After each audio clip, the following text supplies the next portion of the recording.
Player Profiler Posse. I am Hilo, and this is First Mover.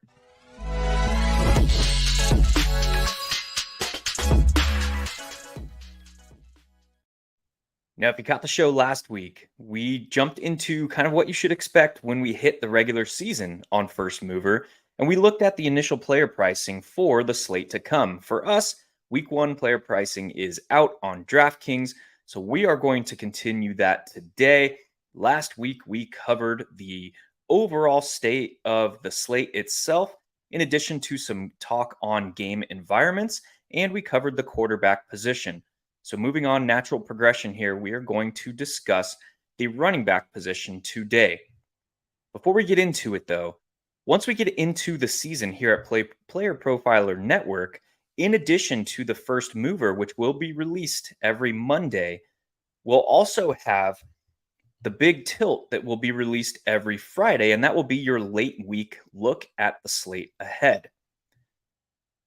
Now, getting into roster construction and DFS methodologies, if we think of game environments, team stacks, game correlations, and all of that kind of revolving around the quarterback position, if we think of that as kind of the heart of our roster, that is basically the method that keeps the rest of the roster beating.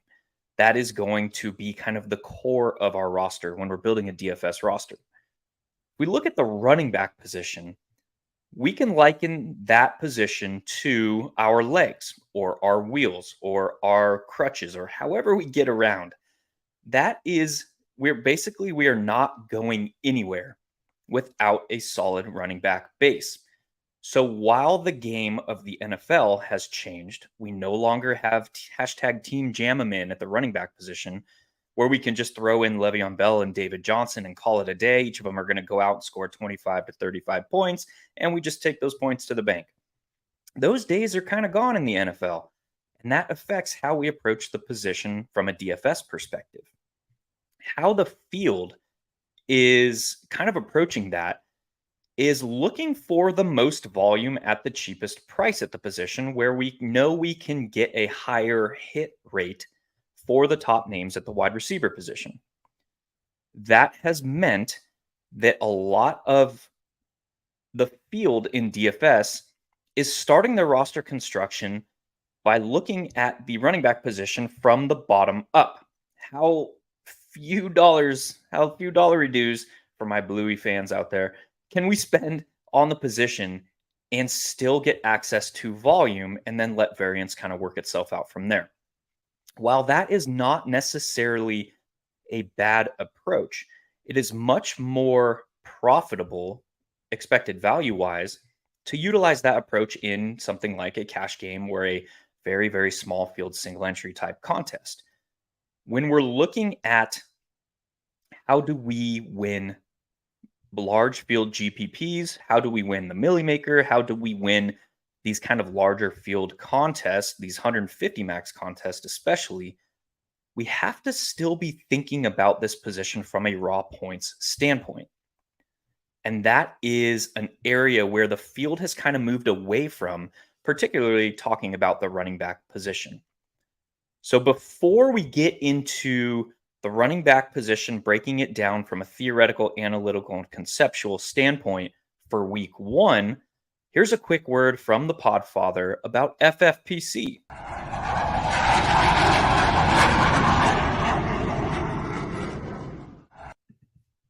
Hey, people always ask me, what's the World Series of Fantasy? What's the Super Bowl of Fantasy? And it's easy. It's the FFPC. Their signature Players Championship has a $6 million prize pool, and their best ball leagues start in February.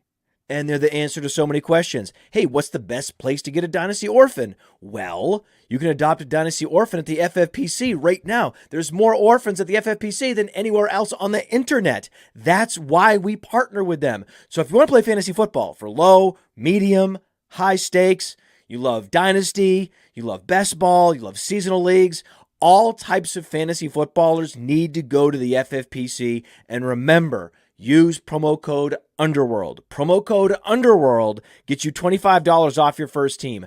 Promo code Underworld, $25 off your first team, no matter what the format is, at the FFPC. Go get it.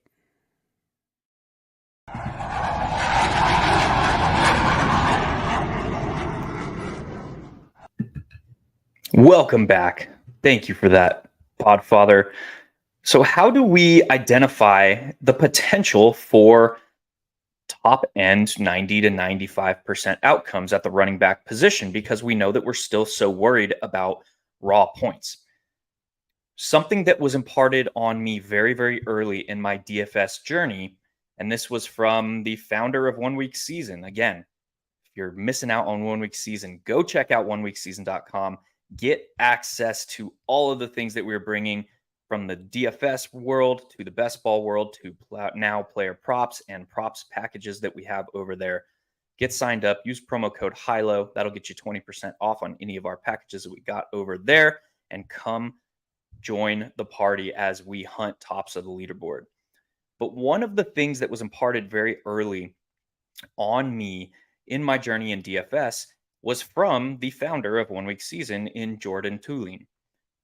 And he the way that he relayed this overall idea about still needing raw points and still being worried about raw points, not necessarily thinking about it through the lens of a salary multiplier or kind of any of the other ways that the field is generally measuring their success for individual plays in DFS.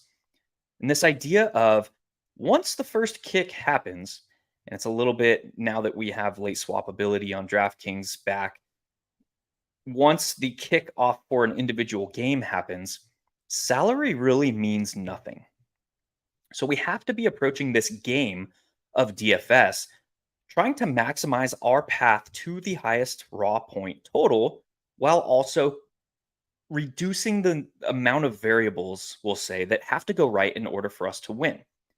Some of the ways that we can do that are by building in leverage into our lineup. Obviously, we're concerned about ownership levels. We're concerned about where the field is going because all of that kind of reduces the amount of field that we are fighting against on our way to the top of the leaderboards. And that's what this is really all about in GPP play. You're either winning or you're not making any money in this game that we are playing. Look at, and we've been fighting, the DFS crowd has been fighting this for years, this battle of looking for flatter payouts. And while we do have some contests, and contest selection is important to your sustainability and your growth potential as a DFS player, a lot of these contests that we're throwing money into every single week are extremely top heavy. And by top heavy, we're talking like from first to 10th is typically a percent, like about a 10%. If you finish, let's rephrase, if you finish 10th in a contest in one of these GPPs, these large field GPPs, you're making about 10%, typically 10 to 8% of what first place is making. So that is a massive, and if you're playing the Millie Maker, if you finished second, you're making 10% of what first place is making because those are extremely top heavy. So again, where the field is kind of looking or how they are looking to handle the running back position in particular is typically thinking about it through the lens of more of a salary multiplier. How can I escape this position as cheap as possible and get out with 3.5 to 4x my salary multiplier? And again, that's not necessarily a bad or a wrong way to view the position because of the current state of the NFL. We have to realize there are going to be running backs each and every week that score 25 plus fantasy points, 30 plus fantasy points. So how are we hunting those type of ceiling type running backs and still building it into a roster that does not diminish the upside at the other positions? And that is the trick. And that is what we're going to cover today. So where do we start looking for upside at the running back position? This is free to everybody. All you have to do is enter your email address and you get access to Football Outsiders. Yes, This is not an endorsement of this company. I know they've had some off-season issues with paying their writers and all that stuff. This is not an endorsement. Don't take this as an endorsement of this company itself, but they do have some solid data for, I guess, as it pertains to the running back position in particular. And if you want to just Google adjusted line yards, that'll bring you to this page right here. And what we're seeing is kind of some run blocking metrics and some pass protection metrics for offensive lines. Now, we have to realize that because in the NFL, there is a significant amount of personnel turnover, of coaching turnover, even ownership turnover in today's current state of the league, there's significant turnover from year over year in the NFL. So these numbers are not going to really be of use to us much. Let's talk much high-low here. Until we start getting a significant sample size from which to work. So these are not going to be accurate year over year as we get into the beginning of each season. But once we get to week 4, week 5, we can start coming to Football Outsiders and looking at their adjusted line yards.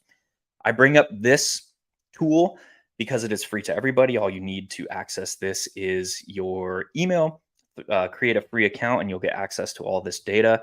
I don't necessarily personally utilize this data anymore because I have access to a little bit more powerful tools. They are out there, but that's going to cost you some bingo bangos to gain access to those tools. So we're going to focus on this. But my process for identifying upside, again, from a raw points standpoint, begins by looking at the offensive and the defensive line matchups. And I just term the statistic basically that I use as a starting point in this journey as net adjusted line yards. That is the difference between the adjusted line yards of the offense and the adjusted line yards of the defense. So if you come up here and you look at line stats, you can go to basic offense and basic defense. These are going to give you the adjusted line yards of the offensive line. That is the line yards that they create and the line yards that the opposing defense cedes. The difference of that, or the average of that, I term net adjusted line yards. And that is a very, very predictive, a very solid predictive metric to look at mismatches in the trenches.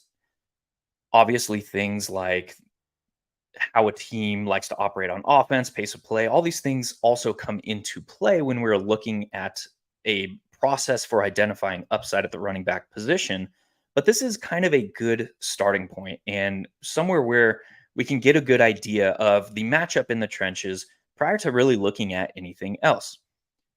I personally throw these into Excel, do a VLOOKUP, and categorize these and generate net adjusted line yards myself to give me an idea of kind of what we're working with and where the top, zoomed in matchups are on the week. And that, again, gives me a good starting point from which to build the process here. Early on in the season, it is more beneficial to have done the research throughout the offseason to identify where the top expected offensive lines are going to be from a run blocking perspective. And same thing on the defensive line. And obviously, defensive line kind of implies defensive coordinator tendencies, kind of what scheme they're playing. Are they a 3-4-4-3 defense? Do they play from cover 2 heavily, cover 1 heavily? How that influences the run. I'll save the explanations and getting into the nitty-gritty of all that because I've already done that this offseason. If you're looking for those, go check out the 33rd team. You can find podcast with Jordan Vanek, the Cover 5 podcast, where we dissect every defense in the league. We ranked them, and we also studied kind of how those defenses operate. So go check those out. That'll give you the nitty-gritty nuts and bolts of kind of what to expect with all the changes at defensive coordinator, with all the changes at defensive personnel going into the season. So saving all that can be 20 to 24 hours worth of podcasts covering all 32 NFL teams. Saving all that, base offensive line rankings are going to look largely similar coming into this year. I mean, you look at kind of top five from, if you aggregate like the top five or the top 10 from projected offensive line run blocking metrics, we're likely kind of in the same ballpark as where we ended last season. So your Eagles, your Packers, your Lions, the Browns, the Chiefs are up there as well, but we know their offensive tendencies don't necessarily tailor to the run. The Ravens are up there, the Cowboys are up there, the Chargers, the Falcons, and even the Patriots. So these are teams that kind of ended last season in the top 10 as well in most run blocking metrics. Look at Football Outsiders as well. Your Raiders, Packers, Chiefs, Niners, these are all kind of non-surprise to us as we enter 2023.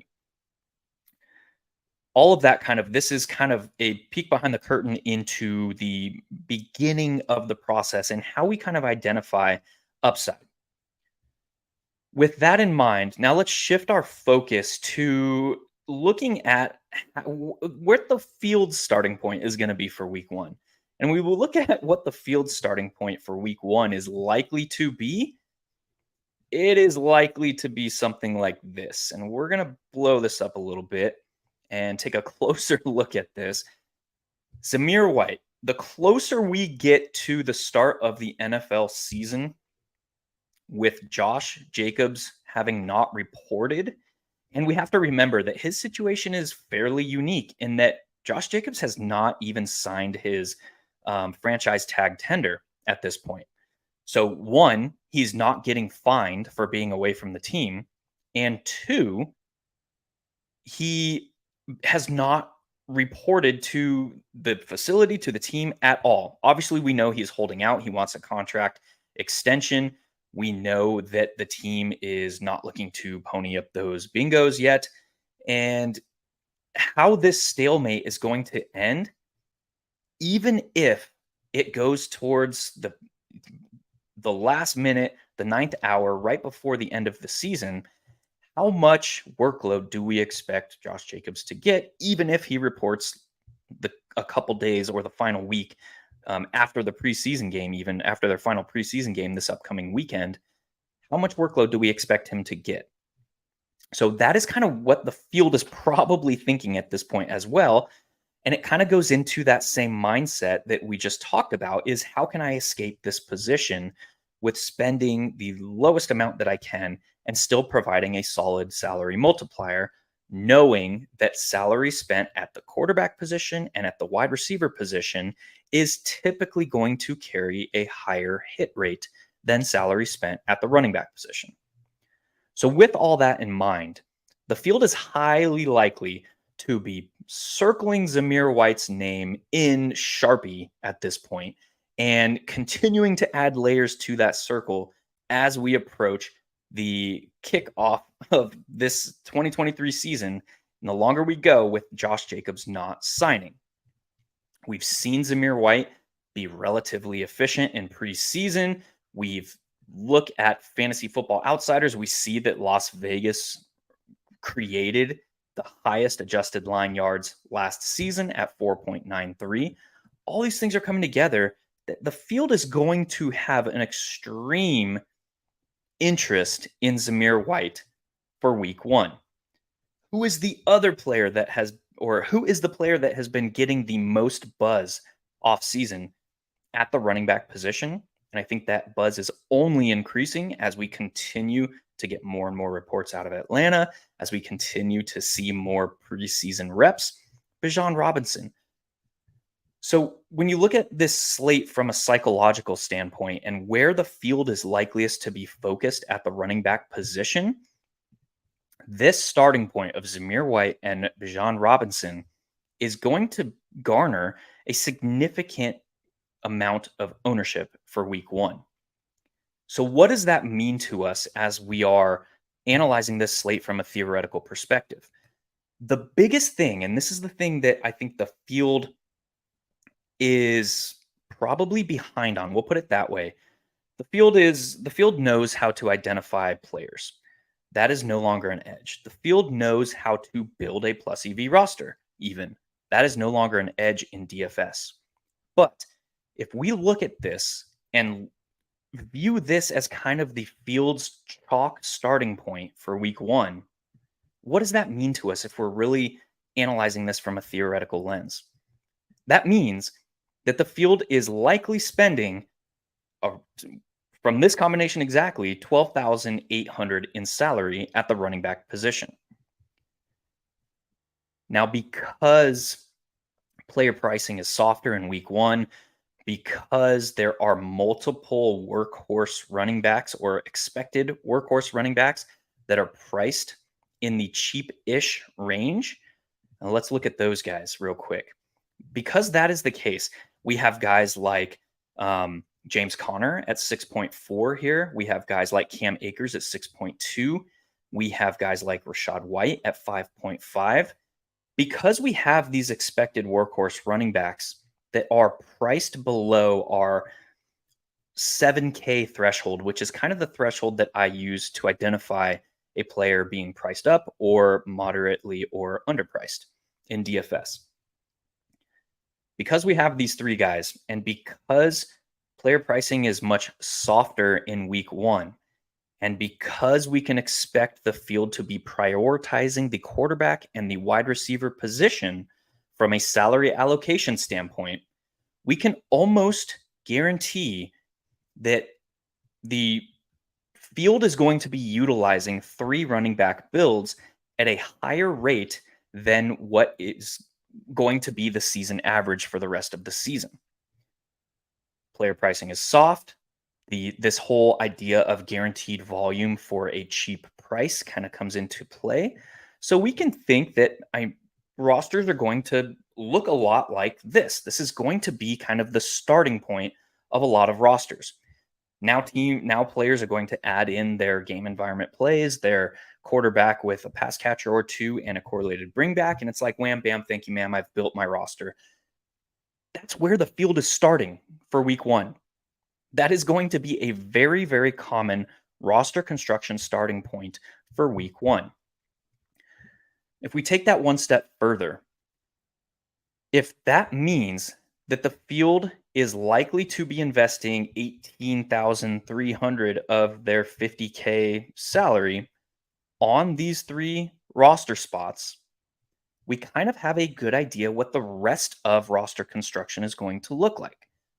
For example, we are likely going to see players prioritizing this game environment, Miami and Chargers. We're likely going to see somebody in this top 5 or 6 players as far as player pricing goes be heavily rostered. So this roster kind of starts to build itself, right? Probably going to see some rookies thrown in here. Where is he? Oh my God. All right. I digress here. Let's nix that idea. But as you can see, rosters kind of naturally are going to tend to more or less build themselves for week one. And when that starts to become the case, and when you get this, oh, I misspelled him. That's why. So as we see here, this roster is basically building itself. And if you start to think, oh, and we'll talk about this at a different time, but this is also going to be extremely chalky here for week one. So as you see, like I'm putting 0 effort into this roster and just kind of thinking about how the field is likely seeing week one. It's like I'm going to prioritize priced up quarterbacks in the top game environment is expected to be Miami and the Chargers. Here is your standard quarterback plus pass catcher plus a correlated bring back. We've got the hype on Quentin Johnson. Obviously, if you're watching Player Profiler, you know kind of the general stance across our staff on Quentin Johnson, but we digress. It's a piece to highlight kind of how rosters are likely to be coming together here. We are likely going to see some pay down options at the tight end position that are all one expected to see volume, two in some of these top game environments. Somebody like Jawan Johnson is getting a lot of hype. Somebody like Pat Fryermuth, who scored a touchdown in preseason. These are the psychological aspects that kind of come into play when we enter week one. Everyone has the very few preseason reps that we would have seen from the starters fresh in their mind. So we'll just throw like somebody from this mid range. What does this roster construction leave you at wide receiver? It leaves you these juicy names in the middle that are generating a lot of preseason hype. You've got DJ Moore, you've got Christian Watson, Mari Cooper, Mike Williams, all of these names that are generating significant hype that we can expect. And even if we go a little bit lower in tight end pricing, you can see the type of wide receivers that we are going to get access to. So this idea of how we conceptualize how the pieces fit together on a given week. And we look at, I mean, Chris Olave is going to have extreme ownership. So what does that make this roster at? That makes this roster at something around this. Okay. McBride, because Zach Ertz is likely not going to play a whole handful of snaps or a whole lot of snaps coming off of that multiple ligament injury. But look at that. Like, we've just built this roster in the last 5 minutes. And this is kind of where the field is going to be looking. It's going to be a very, very common roster construction. Even if you don't buy into the 3 running back builds for week one, look at the wide receivers that are kind of in this mid range. Your Debos, your Drake Londons, your Rashad Batemans. These are guys that are going to garner. I mean, Deontay Johnson, 5.3, Pittsburgh, as a slot type wide receiver or a possession type wide receiver, which is kind of how we've been looking to target the zone defense of this 49ers for a few years now. The overall idea is take away the player names, though, and kind of look at where this roster started. And that is your general idea of where the field is going to be starting their roster building process for week one. So how do we break that mold? And this is what we focus on so heavily at 1 week season is how do we break this mold? What are we looking to do to build an upside roster to break this mold? Is it simply, I'm not buying into the hype at Bijan, so we're going to get rid of him and I'm just going to attack this game environment that everybody's going to be up in arms about this season. And then now your chalk roster looks like this.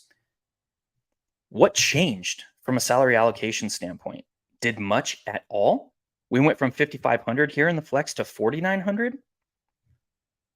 That is what we're talking about in lowering the number of teams that we have to beat in order to get to the top of the leaderboard. So both of these rosters that we kind of just highlighted here, their salary allocation was extremely similar. So how do we break that mold?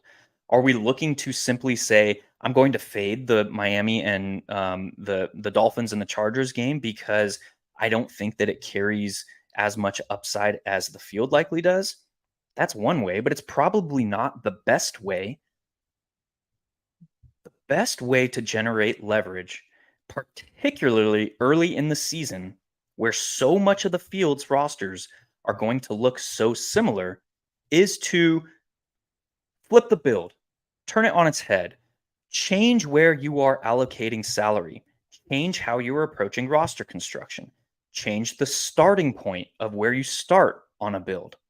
We just went through kind of how I handle the starting point for looking at the running back position in particular.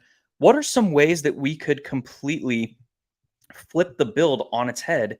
We could change the way that our roster is composed as far as salary allocation goes for week one. Well, we talked about these guys in here that are expected to be, borderline workhorse bell cow type running backs to start the season. We've seen where their ADPs are and how they have moved so far in best ball. So we can expect these guys are likely going to garner ownership. But does that mean as much to us if we built a roster like with this starting point? Is that valid? How much are we allocating in salary from these three positions when we look back to Bijan paired with Zamir White paired with one of these guys? We'll add it up. It's about the same. So does that flip anything as far as salary allocation or where we are going with our roster? Is James Conner plus Cam Akers any different from a roster or from a salary allocation standpoint as Bijan at 8 and Zamir White at 4,800? It's about the same. It's off by 200 buckaroos. So is that a valid way to generate leverage in week 1? It Spoiler alert, it does not generate as much leverage as you would think. You're like, "Oh, I'm building my roster so different." Well, as a position as a whole, it's coming together almost exactly the same. So what are some other ways? Can we pay up times 2 at the running back position? Probably. That is going to generate more leverage than some of these other ways that we've discussed, but is that optimal when we have guys at these other positions that we're going to see guaranteed volume at a higher value because it's PPR? I don't know. I don't know the answer off the top of my head. I don't know. I don't think nobody, I would say nobody has the processing power in today's current landscape to answer those questions. So, what are some other ways?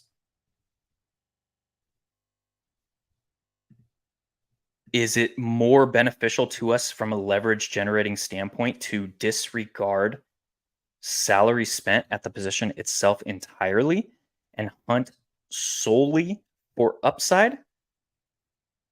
So we know I highlighted some of them before. These are kind of the guys that are picking up the most preseason hype as far as we expect these guys to kind of be borderline workhorses.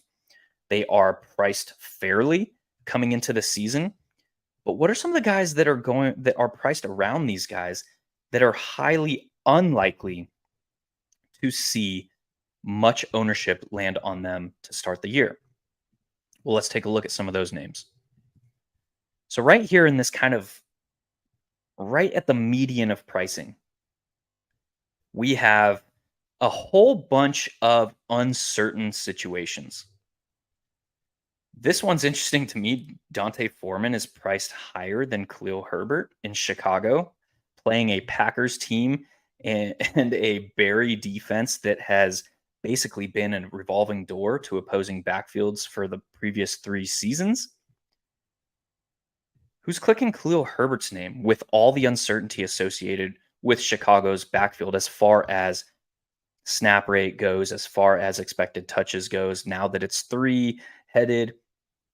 But that said, look at Khalil Herbert, who he is as a player. One of the most efficient running backs last season when he saw the touches. He saw over 20 touches in just one game, I believe. Let me double check that. Yeah, he saw over 20 or more touches in just one game last year, and look what he did with it, 33.9 fantasy points. Do we expect coming in to have Khalil Herbert get 20 or more touches or running back opportunities in week 1? Probably not.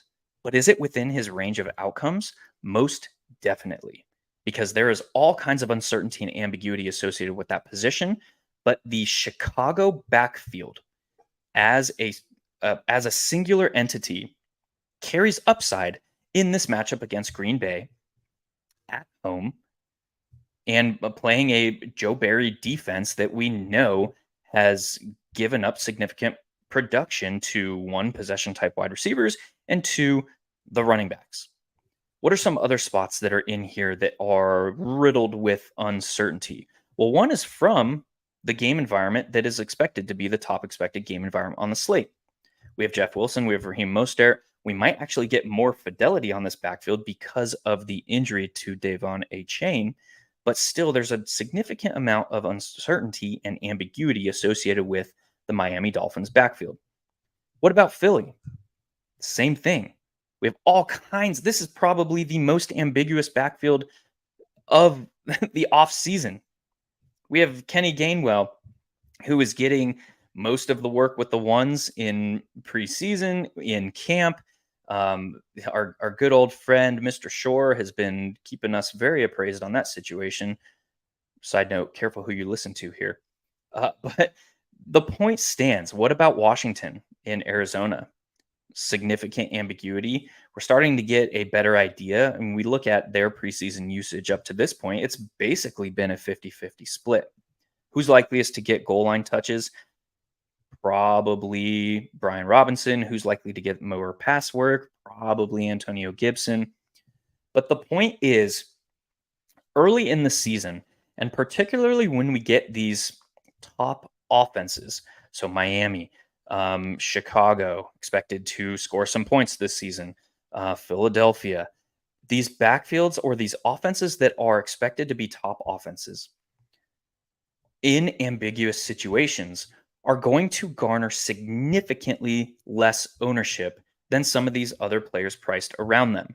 But if you look at the situation, what would it take for a Khalil Herbert or a Raheem Mostert or a Jeff Wilson or a Brian Robinson? What would it take for one of those players to put up a top 3 overall score at the running back position in week 1? They are likely going to need 100 yards and 2 touchdowns. But is that possible in each of those respective profiles? Team, offensive tendencies, archetype of running back? Yes. So whereas the field is looking to escape the running back position, spending the lowest amount that they can and making it out with a solid salary multiplier, we can kind of flip that on its head. How we approach the position from a roster construction standpoint, paying more attention to the potential, and this is the cutoff that I use personally and the cutoff that I teach to because of the changing dynamics in today's NFL game, the potential to put up 100 yards on the ground and score 2 touchdowns. Because what does that equate to in fantasy points? 100 yards on the ground with the bonus is going to get you 13 points. 2 touchdowns, another 12 points. You're already at 25 points. Mix in 1 to 2 receptions for 15 to 20 yards, and you're approaching 30 fantasy points from a running back that can put up, that has this upside within their profile.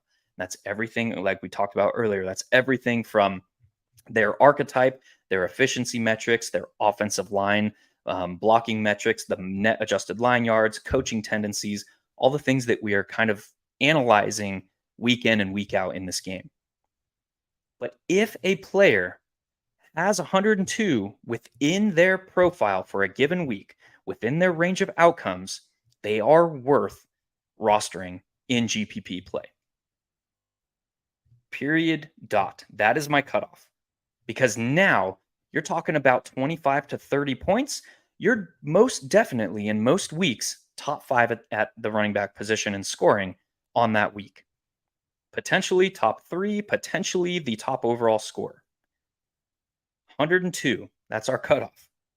So do these players, Khalil Herbert, Raheem Mostert, or Khalil Herbert and Brian Robinson, or Antonio Gibson, or any of these other ambiguous situations, DeAndre Swift, Rashad Penny, do these players have 102 within their range of outcomes for week 1?